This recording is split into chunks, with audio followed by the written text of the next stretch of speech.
সব নয়, বড় রাজনৈতিক দলগুলোর মতামতের ভিত্তিতে জুলাই কিংবা জাতীয় সনদ তৈরির উপর গুরুত্ব দিচ্ছেন রাজনৈতিক বিশ্লেষকরা। বলছেন পরস্পরকে দোষারোপ না করে ডেডলাইন দিয়ে আলোচনা দ্রুত সমাপ্ত করতে হবে। মৌলিক ৮ থেকে ১০টি গুরুত্বপূর্ণ ইস্যুতে একমত হলেই ট্র্যাকে ওঠা সম্ভব বলে মনে করেন তারা। কানান আমিনের রিপোর্টে বিস্তারিত। রাজনৈতিক দলগুলোর সঙ্গে জাতীয় ঐকমত্য কমিশনের দ্বিতীয় পর্যায়ের সংলাপ চলমান। প্রধানমন্ত্রীর ক্ষমতার সময়সীমা, সংবিধানের ৭০ অনুচ্ছেদ, উচ্চ আদালতের বিকেন্দ্রীকরণ সহ গুরুত্বপূর্ণ অনেক বিষয়ে এরই মধ্যে একমত সব রাজনৈতিক দল। 4টি কমিশনের মোট 587 প্রস্তাবের মধ্যে 436টিতে একমত হয়ে সংস্কার প্রক্রিয়াকে এগিয়ে নিয়েছে বৃহৎ রাজনৈতিক দল বিএনপি। কিন্তু সংসদের উচ্চকক্ষ গঠন, সাংবিধানিক পদে নিয়োগ কমিটি ইত্যাদি কয়েকটি গুরুত্বপূর্ণ ইস্যুতে মতভিন্নতা আলোচনার দীর্ঘসূত্রতা তৈরি করছে।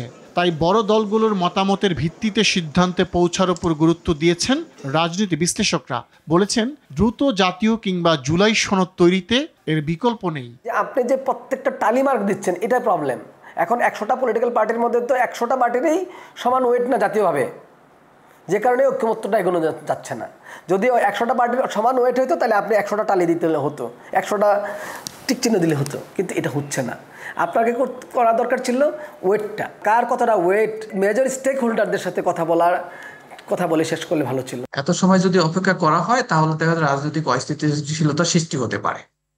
তো সেই কারণে যে মেজর যে বিষয়গুলো রয়েছে সংস্কারের, সেগুলোতে ঐক্যমত সৃষ্টি করা দরকার এবং মেজর যে রাজনৈতিক দলগুলো আছে তাদের মতামতের উপর ভিত্তি করে ঐক্যমত সৃষ্টি করা যেতে পারে। পারস্পরিক দোষারোপ নয়, মতভিন্নতা কাটাতে আলোচনার ডেডলাইন প্রয়োজন বলে মনে করেন তারা। মৌলিক গুরুত্বপূর্ণ কিছু ইস্যুতে একমত হলেই ফলাফল ইতিবাচক হবে বলে মত তাদের। রাজনৈতিক দলগুলোর প্রত্যেকের নীতি এবং আদর্শ রয়েছে এবং তারা তাদের সুবিধাজনক অবস্থান দেখেই তারা তাদের বক্তব্য দিবে। সব দলের ঐক্যমত সৃষ্টি করা সংস্কারের ক্ষেত্রে এটা খুবই চ্যালেঞ্জিং এবং খুবই কঠিন।